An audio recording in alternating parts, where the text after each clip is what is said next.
One, two, three. Hogan Lovells presenta Abordando Derecho, un espacio de reflexión e intercambio de ideas sobre temas jurídicos.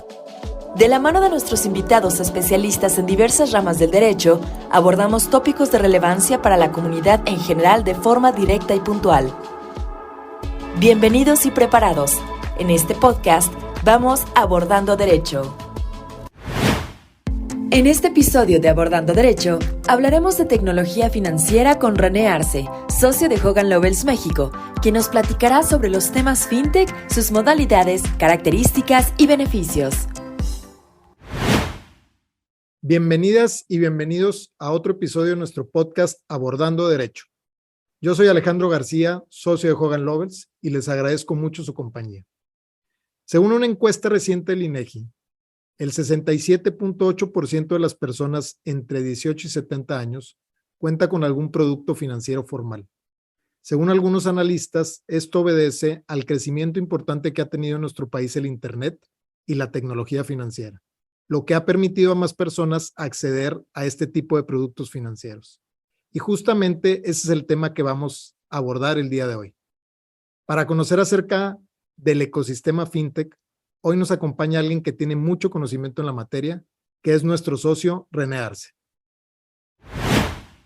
Muchas gracias, Alejandro. René, si quieres, para beneficio de nuestra audiencia, porque sé que el tema fintech puede convertirse en algo bastante técnico y por ende inclusive aburrido, para hacer esto un poquito más dinámico, me gustaría empezar por lo más básico. ¿Qué es fintech? Fintech es un ecosistema que aprovecha la digitalización que ha habido en décadas recientes para que haya más inclusión financiera en el mundo. In a nutshell. Muy bien, muy bien.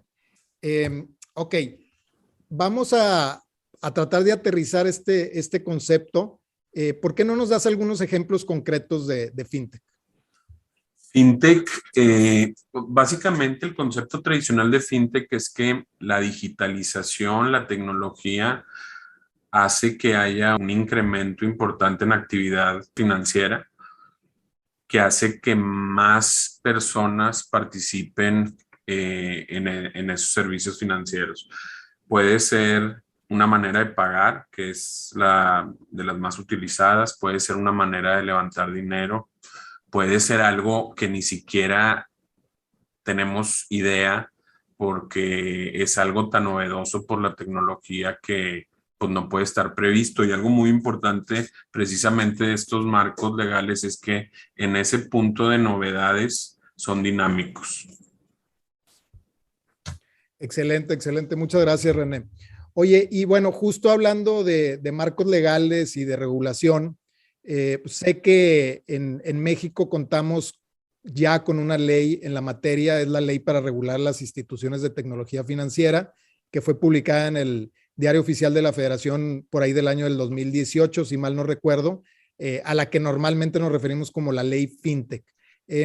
Platícanos, ¿qué beneficio trajo en nuestro país esta ley? Y en esencia, ¿qué es lo que regula? ¿Cuáles son las figuras que están ahí previstas? Es una ley que sin duda pretende darle más inclusión financiera a todos los habitantes del país, mejorar los servicios financieros, promover la competencia de los servicios financieros y por lo tanto hacerlos más baratos. Creo que fue un gran inicio. Como toda ley nueva, es un gran reto porque hay cosas que todo el ecosistema va aprendiendo a hacer. Y bueno, incluye los modelos que se autorizan en esa ley, son la institución de Fondo de Pago Electrónico, la IFC, que es una institución de financiamiento colectivo, establece también las disposiciones de modelos novedosos, que es esta parte dinámica que hace rato te platiqué. Habla sobre la regulación de criptomonedas y también sobre el tema de Open Banking, que es el manejo de los datos desde un punto de vista digital. Esos son como que las 5 columnas. Muy bien, gracias, René. Oye, y sobre este tema precisamente regulatorio en México, ¿qué tan fácil o difícil es constituir y obtener permisos para operar una fintech? La verdad es que no es fácil, es un camino complicado. Dependiendo del modelo de negocio, se aplica esta autorización con diferentes autoridades. Este, y es en ley establece por ahí de un periodo de 18 meses como los tiempos legales. Normalmente no son esos 18 meses, siempre son más. Necesitas asesorarte en temas financieros, en temas de cumplimiento, que incluyen temas de lavado de dinero y procesos, seguridad, tecnología, muchos temas técnicos. Y además, bueno, el tema legal que también es alto en trabajo, ¿no? Oye, René, y a partir de que se publicó y entró en vigor la ley FinTech en México, ¿ha crecido este ecosistema al que te refieres? ¿Hay interés? ¿Cómo lo has visto tú? Ha crecido mucho, cada año crece más, particularmente el 2020, en el año de la pandemia, dio un brinco estratosférico. Los números dicen que aproximadamente el 60% de las fintechs recibieron un beneficio positivo derivado de la pandemia, lo cual es muy importante. Los números de reportes públicos hablan de un poco más de 500 fintechs que están operando, de las cuales aproximadamente solo 60 están autorizadas, lo cual, o menos de 60 inclusive. Algunas están autorizadas parcialmente, de una manera condicionada, y por ahí de 30 están completamente autorizadas o menos. Entonces eso te da un poquito la relación de las que existen y las que ya cumplieron por este proceso que es complicado de tener esa autorización. Justamente eso me lleva a la siguiente pregunta, René, que te quería hacer, que tiene que ver precisamente con si es posible ofrecer algún tipo de servicio financiero a través de estas plataformas digitales, aunque no esté la empresa autorizada como fintech. ¿Cómo funciona esto? Me imagino que hay prohibiciones, sanciones, pero Sí. mencionabas tú, hay alrededor de 500 fintechs mexicanas, por decirlo de alguna forma. Todas esas están autorizadas formalmente por la autoridad regulatoria. Entonces, explícanos un poquito cómo funciona esto. Eh, hay muchos servicios. Bueno, en primer lugar, la ley tenía un transitorio que básicamente si estabas operando antes de la ley, antes de cierto plazo que ponía el legislador como una fintech en México, ibas a tener un tiempo razonable para hacer tu aplicación y seguir operando durante ese periodo de tiempo. Entonces, ya había derechos adquiridos de fintechs antes de que existiera la ley fintech, los cuales el legislador adoptó y promovió. Hay muchos de esos casos. Además, el concepto de fintech tal cual es más amplio que las figuras que platiqué ahorita que están autorizadas en la ley. Una empresa, por ejemplo, de información y datos puede ser considerada una fintech porque tal vez esos datos se monetizan de alguna manera y no necesariamente es una de las figuras reguladas en la ley que requieren una autorización. Entonces, es más amplio ese concepto también, que es otro de los factores. Y además, hay muchos proveedores y otras empresas con relación con fintechs o con bancos o con instituciones que tienen que ver con tecnología financiera, que también entran dentro de esta gran categoría de ser una fintech, pero que no son de las que necesitan autorización de las figuras que establece la ley. Y hay otra categoría de proveedores y de prestadores de servicios, de bancos o de fintechs o de empresas consideradas en el concepto general de fintech, que no son de las cuales tienen un modelo de negocio que requiera una autorización bajo la ley FinTech. Vamos a una breve pausa. Abordando Derecho. René, recientemente publicaste un libro en el cual expones tu punto de vista sobre diversos temas, pero que también es una especie de anecdotario personal. Y bueno, pues tuve oportunidad de leer tu libro y una de esas anécdotas precisamente tiene que ver con cómo decidiste convertirte en abogado. ¿Por qué no nos cuentas un poquito sobre esa anécdota? Claro que sí, con mucho gusto. La verdad es que yo estaba inscrito para ser licenciado en Comercio Internacional cuando estaba de moda que entró en vigor el Tratado de Libre Comercio. Y un día me levanté porque no me sentía a gusto siendo licenciado en Comercio Exterior, whatever that means. Y dije, no, pues nada más, de verdad tuve un instinto de ver otra opción. Me había encontrado un amigo el día anterior que me dijo que llevaba un mes o 2 meses de haber cursado la carrera de Derecho en la Facultad Libre de Derecho, que era una facultad que tenía en esa época 8 años de existir, antes era la UDEM, y me dijo que era muy buena, su papá es abogado, y fui a pedir informes, y en ese momento me decidí inscribir en la facultad con mucho miedo porque la verdad es que pues tampoco tenía idea que iba a ser el derecho y pues fui a cancelar mi inscripción en el TEC y le dije a mis papás en la comida, me fue como en feria cuando les conté porque pues, ni sabían que era la Libre, pensaban que era una escuela abierta o algo así.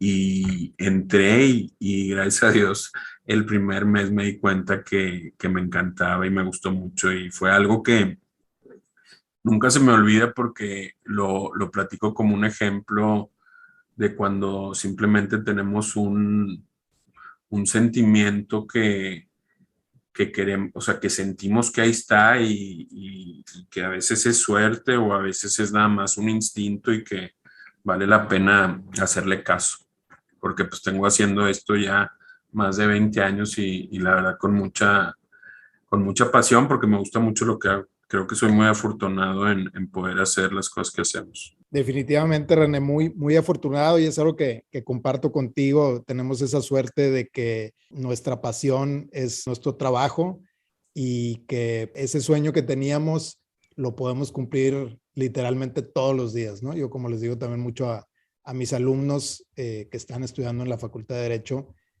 todos los días cumplo mi sueño y la verdad es que eso es algo padrísimo y que te mantiene muy activo. Y que no todo el mundo tiene, por eso es importante no olvidar que no todo el mundo tiene y por eso es importante que no se nos olvide. Sin duda, sin duda. Vamos a una pequeña pausa. Abordando Derecho. René, fíjate que justo con lo que nos estás ahorita explicando, esta cuestión de que realmente el concepto de fintech es mucho más amplio, es además muy dinámico, se está actualizando constantemente, siempre hay ideas nuevas que vienen y de alguna manera son disruptivas y cambian todo el escenario. Entonces creo que fintech, como cualquier otra materia relacionada con la tecnología, pues es bien difícil que la legislación vaya a la par de lo que está sucediendo, ¿no? Realmente la legislación es más bien reactiva y trata de alguna manera de ponerle orden o regular a un fenómeno que ya está sucediendo, ¿no? Entonces, creo que sobre este punto, algo que a mí se me hace muy interesante es, pues, además, el servicio fintech, una vez que lo proporcionas a través de una plataforma, de una aplicación digital, etcétera, literalmente puede llegar a cualquier parte del mundo, ¿no? Entonces, puede haber una fintech que esté constituida y opere, qué sé yo, en Suiza, pero pues al final del día, por ejemplo, una persona estando en México pudiera entrar a esa plataforma y pudiera hacer algún tipo de inversión, pedir algún tipo de crédito, qué sé yo, acceder a cualquier servicio financiero. Entonces, un poquito, no te quiero meter en el tema muy, muy técnico, pero para que nuestra audiencia un poquito se quede con la idea, ¿cómo se regula este tema a través de las distintas jurisdicciones? Siempre, o sea, ahorita lo que existen son la mayoría de las veces, como pasa en otras ramas del derecho, limitaciones y márgenes territoriales, ¿no? Porque los estados tienen esa soberanía para legislar en sus espacios. El hecho que la información pueda fluir libremente por todo el mundo no significa que si alguien lo hace en otro país sea legal allá o sea ilegal en el país de donde está surgiendo esa plataforma, ¿no? Hay muchas obligaciones de disclaimer, por ejemplo, para proteger al público inversionista en muchos países, en la mayoría diría yo. Entonces, voy a dar un caso que nos pasó hace poquito. Había una plataforma que está creciendo mucho para tokenizar activos y había la discusión de si tenían que tener un disclaimer o una leyenda que dijera que esa plataforma no estaba autorizada para ofrecerse a personas residentes de Estados Unidos, por ejemplo, porque podía considerarse que esa oferta era una oferta de un valor que está regido con ciertas reglas en Estados Unidos cuando lo haces público. Son temas muy finos, cada jurisdicción es diferente. Por lo general, las empresas que quieren captar en diferentes países se instalan en jurisdicciones, vamos a decir, amigables a este tipo de cosas, que son por lo general los paraísos fiscales. Esas tienen mucha atracción de plataformas, particularmente de intercambio de activos financieros. Pero a final de cuentas es un tema de cumplimiento de la legislación interna de cada lugar, ¿no? Entendido, René, muchas gracias. Oye, René, platicabas hace rato que el ecosistema mexicano de las fintechs ha crecido, particularmente se vio impulsado por el tema de la pandemia, donde muchas operaciones empezaron a ser desde luego remotas, etcétera, y eso creo que favoreció este sector en específico. Es un tema sin duda de la inclusión financiera. Estás dándole más acceso a más gente por medio de toda la infraestructura digital, y básicamente estoy hablando de smartphones. Todo el mundo cada vez más tiene uno, y eso implica que una persona ya puede tener en su teléfono una manera de pagar, una manera de guardar dinero, etcétera.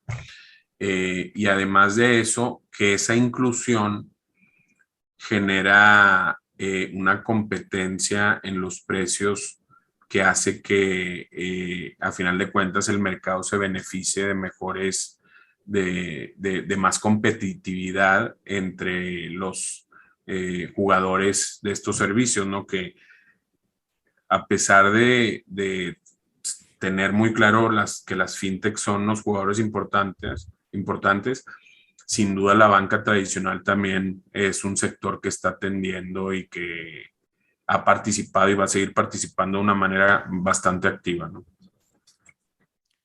Ya, sí, coincido contigo, y me quedo reflexionando un poquito sobre este tema de inclusión financiera. También por ahí he escuchado el concepto de democratización de los servicios financieros, esta idea de que los servicios financieros lleguen a más personas, que más personas tengan acceso a créditos, que más personas tengan acceso a realizar inversiones. Ahora, esto yendo muy de la mano con la tecnología, y bueno, en países, por ejemplo, como el nuestro, o países que a lo mejor tienen un menor desarrollo tecnológico, este tema no sé si pudiera contraponerse un poco el concepto de la inclusión o la democratización con la cuestión de falta de acceso por ejemplo, a Internet o a tecnología. ¿Qué opinas tú al respecto? No me quiero meter en un tema así muy controversial, pero ¿cuál es tu reflexión al respecto? Sin duda van de la mano, no obstante, de los datos que tenemos también, que hemos visto de eso, sí ha habido una penetración de más acceso a Internet en el país. Tal vez no es la que se esperaba, pero sí la ha habido, inclusive particularmente en zonas rurales donde hace 7 años era casi cero. Entonces, pues se tiene que empezar por algo y cada vez con las herramientas que hay ya no tienes que, la telefonía también ha habido más competencia, hay planes de prepago, hay planes de datos, nada más, todo eso también genera más acceso y pues ese es el principio. De ahí a que esa gente que antes no tenía internet transite a tener una wallet o a tener un uso de alguna fintech, seguramente no va a ser inmediato, ¿no? Pero es un principio. Sí, coincido contigo. René, pues súper interesante todo lo que nos has platicado el día de hoy. Creo que hay muchas dudas de nuestra audiencia acerca de este tema y como te digo, sé que hay muchas cuestiones técnicas que de pronto es difícil explicarlas en tan poco tiempo.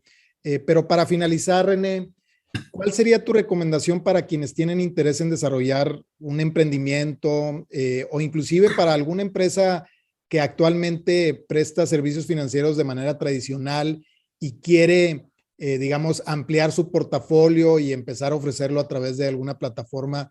¿Cuál sería tu recomendación general?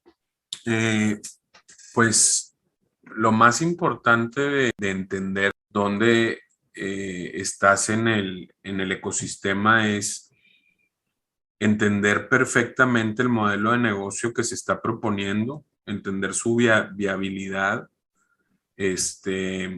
y pues muchas veces esos modelos complicados de una aplicación para una autorización como fintech, otras veces sí, y si ese es el caso, pues entender que va a ser un camino intenso, complicado, con un equipo de la mano, pero pues que vale la pena hacer si el modelo lo justifica, ¿no? Es bien importante que todos los entrepreneurs o los inversionistas de esto tengan súper bien definido el modelo de negocios, porque esa es la base para cualquier cosa. Esa es mi recomendación.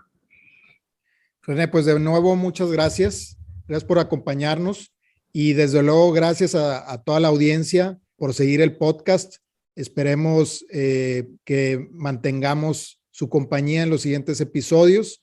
Seguramente traeremos temas innovadores, temas de actualidad, abordaremos los tópicos que nos han estado pidiendo y bueno, recuerden seguirnos en nuestras plataformas de Hogan Lovells. Hasta luego. René, muchas gracias de verdad por habernos acompañado. También le quiero dar las gracias a toda nuestra audiencia por habernos acompañado en un nuevo episodio de nuestro podcast Abordando Derecho. Nos vemos pronto. 1, 2, 3. Gracias por acompañarnos en este episodio Abordando Derecho. Los invitamos a suscribirse y seguir nuestro podcast en su plataforma de preferencia. Nos escuchamos en el próximo episodio. También nos pueden encontrar en nuestra página web, hoganlovells.com, en Twitter como Hogan Lovells Next y en LinkedIn como Hogan Lovells México. Hasta pronto.